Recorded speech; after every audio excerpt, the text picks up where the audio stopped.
Differential protection. Bias differential protection માં આપણે ઓલ્ટરનેટરની winding ને ડિફરન્શિયલ પ્રોટેક્શન આપવાનું છે, પણ એમાં બાયસ સેટિંગ આપણે એડ કરવું પડશે. એટલે કે પેલી રિસ્ટ્રેનિંગ કોઇલ મૂકવી પડશે. જે પેલું ડિફરન્શિયલ પ્રોટેક્શન ના આપણે પેલા જે 3-4 પોઈન્ટ જોયા હતા કે ભાઈ આટલી ડિફિકલ્ટીઝ પડે, એમાંની એક હતી કે ભાઈ બહાર ઝોનની જસ્ટ બહાર ફોલ્ટ થયો હોય તો બી આ સિટીની અંદરમાંથી પેલો સ્પિલ કરંટ એક્સ્ટ્રા જતો હોય, જેના લીધે રિલે તમારી માલ ફંક્શન થતી. એવું ના થાય એટલે તમે એની અંદર રિસ્ટ્રેનિંગ કોઇલ એડ કરી. તો હવે આપણે એડ કરીને બતાવીએ વાઇન્ડિંગ. આ આર ફેઝ, આ વાય ફેઝ અને આ તમારો પી ફેઝ ની related winding R1 R2 Y1 Y2 B1 B2.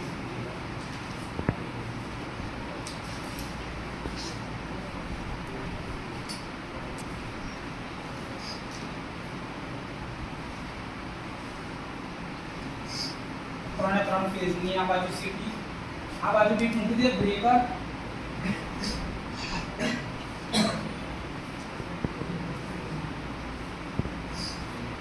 આ તમારું બ્રેકર છે. બ્રેકર પછીથી આગળ લાઈન આગળ કન્ટિન્યુ આગળ જવાનું અને એના ઉપર પાછી 3 સીટી.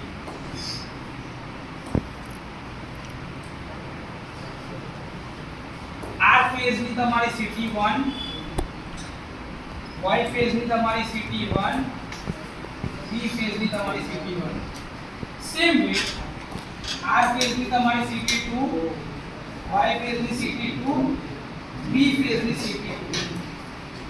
ઓકે.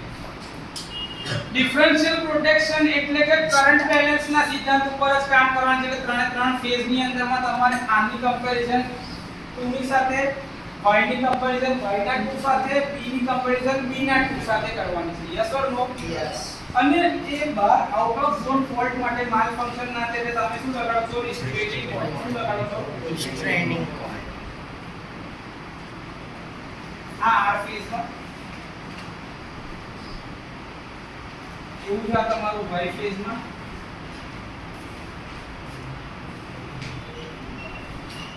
અને એવું જ આ તમારું બી ફેઝ.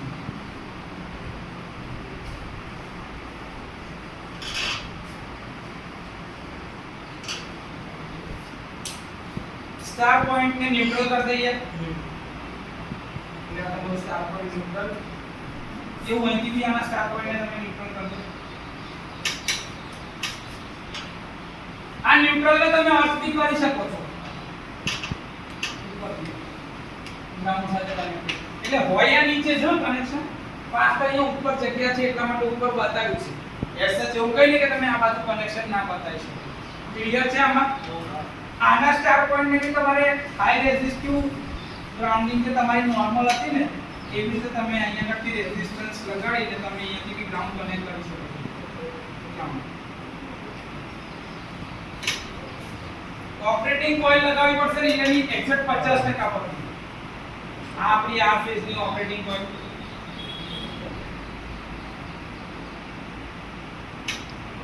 આ તમારું ફેઝ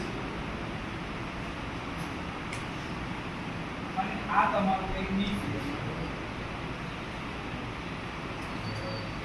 આ બધી કઈ છે? Operating coils of relay. અને ઉપર જે દેખાય છે એ બધી કઈ રિલેની કોઇલ છે? રિસ્ટ્રેનિંગ કોઇલ. રિસ્ટ્રેનિંગ કોઇલ ઓફ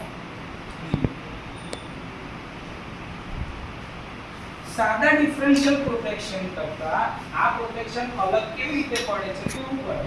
સર, બંને સીટીની કેરેક્ટરિસ્ટિક આઇડેન્ટિકલ હોવી જોઈએ. પણ એવું જરૂરી થોડી છે કે ભાઈ એક જ મા-બાપના બે જુડવા દીકરા બી સરખા નહીં હોતા. એમાંય કંઈક ને કંઈક તફાવત હોય છે. તો બે એક સરખા સીટી રેશિયો વાળી સીટી બી અલગ અલગ હોઈ શકે છે. તો સીટીની આ બંનેની કેરેક્ટરિસ્ટિક અલગ અલગ હોવાના કારણે અમુક વાર આ ઝોન જે છે એની બહાર ફોલ્ટ થાય, તો આ સ્થિતિમાં કંઈક અલગ કરંટ રિફ્લેક્ટ થઈને દેખાતો હોય, જેના કારણે એક અલગ કરંટ આ બાજુથી રિલેની અંદર ઓપરેટિંગ કોઇલમાંથી જતો હોય, જે આના કરતા કંઈક અલગ હશે, એટલે કે કરંટનો તફાવત પોઝિટિવ મળશે I1 I2 માં, જેના લીધે રિલે તમારી ખોટું ટ્રિપ સિગ્નલ જનરેટ કરશે કે ભાઈ આમાં માલ ઓપરેશન કહેવાય. શું કહેવાય? કે ભાઈ ફંક્શન જરૂરી નથી કે ભાઈ રિલે ઓપરેટ ના થવી જોઈએ, કે ફોલ્ટ ક્યાં છે?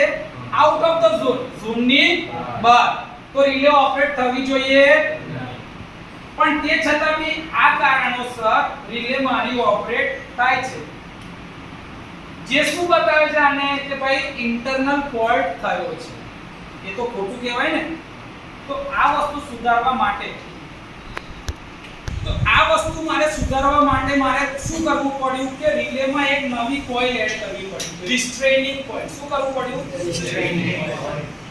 હવે રિસ્ટ્રેનિંગ કોઇલ જે છે એ CT1 અને CT2 ના બંનેના છેડાની વચ્ચે લગાડવાની, જેથી કરીને પાયલોટ વાયરની લંબાઈ CT1 અને CT2 બંને બાજુ એક સમાન રહે, જેથી કરીને કોઈ જગ્યાએ મારે બેલેન્સિંગ રેઝિસ્ટર લગાડવો પડે નહીં.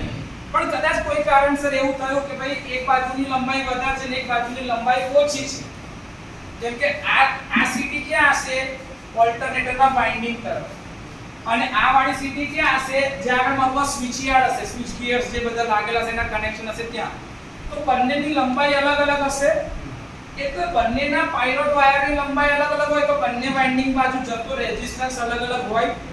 તો એ કરંટને મારે જો બેલેન્સ કરવો હોય તો તમારી ચોપડીમાં ભલે નથી, પણ તમે ધારો કે એવું લગાડો ને અહીંયા આગળ કે ભાઈ આ બેલેન્સિંગ રેઝિસ્ટર તમે આવું લખી દેશો આને, તો એ balancing resistor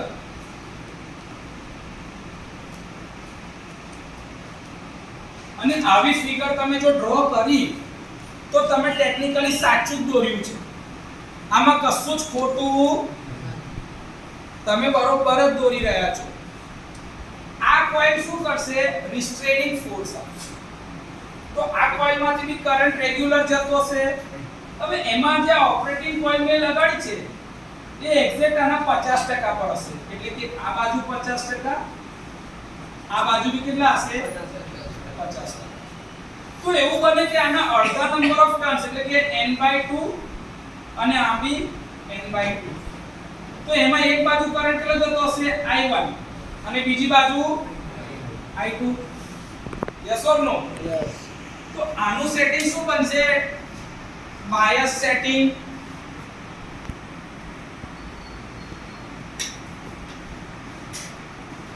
I1 I2/2 number of turns જે છે એ તો આટાની સંખ્યા છે. એવા જ આની ઓપરેટિંગ કોઇલના નંબર ઓફ ટર્ન્સ n માંથી કેટલો કરંટ જતો હશે? બેસિક સેટિંગમાં કરંટના ડિફરન્સ પર ઓપરેટ થવાનું છે, એટલે I1 I2 નો માનાંક, એટલે કે મોટો માઈનસ છોટો જે હશે I2 I1 બી હોઈ શકે, કાં તો I1 I2 બી હોઈ શકે. એટલે બંને રીતે તમારો જવાબ પોઝિટિવ આવે, એટલે મેં લખ્યું છે આ. સર, ધારો કે આઉટ ઓફ ઝોન ફોલ્ટ થયો અને રિલેમાંથી ધારો કે આ કરંટમાં જો વધારો થતો જાય તો એવું અહીંયા બી આ કરંટમાં વધારો થતો જશે, તો એના લીધે રિલેના સેન્સિટિવિટીમાં ફરક પડશે નહીં અને રિલે ઓપરેટ થશે. એટલે કે આ કરંટ બી તો વધી રહ્યો છે ને, જેવો કરંટ અહીંથી જાય એવો જ કરંટ અહીંયા આગળથી તો વધશે ને. ધારો કે અહીંનો I2 વધી રહ્યો છે તો અહીંનો I2 નહીં વધે, તો આ સરવાળો વધશે કે નહીં વધે? વધશે. તો રિલેનો ઓપરેટ થવા માટે કયો ફોર્સ જોઈતું હોય? જે ફોર્સ લાગે એ કોના પ્રોપોર્શનમાં હોય? I1 I2 divided by I1 I2/2 આના પ્રોપોર્શનમાં હોય. તો નીચે વાળી વેલ્યુ બી તો વધી રહી છે, પરિણામે આનો જે જવાબ છે એ કેવો થશે? નાનો. તો જોઈતું ફોર્સ મળશે તો રિલે ઓપરેટ થશે તો રિલે ઓપરેટ થવાની નથી. હવે એક જગ્યા પર ધારો કે ઇન્ટરનલ ફોલ્ટ થયો, તો એ કેસમાં I1 માંથી કરંટ જશે પણ I2 માંથી કરંટ જશે તો I1 I2 ની વેલ્યુ વધશે. પહેલા 1 1 હતી, હવે 1 0 તો 1 થઈ ગઈ અને ડિવાઇડ બાય 1 પ્લસ 0/2 એટલે 1/2 એટલે જવાબ શું થઈ ગયો 2. તો એના સેટિંગ કરતા કરંટ વધી ગયો તો રિલે ઓપરેટ થઈ જશે. તો ઇન્ટરનલ ફોલ્ટ હશે એના માટે રિલે ઓપરેટ થશે અને આઉટ ઓફ ઝોન ફોલ્ટ હશે એના માટે રિલે ઓપરેટ થાય. ક્લિયર? કોઈ ડાઉટ? પાકું?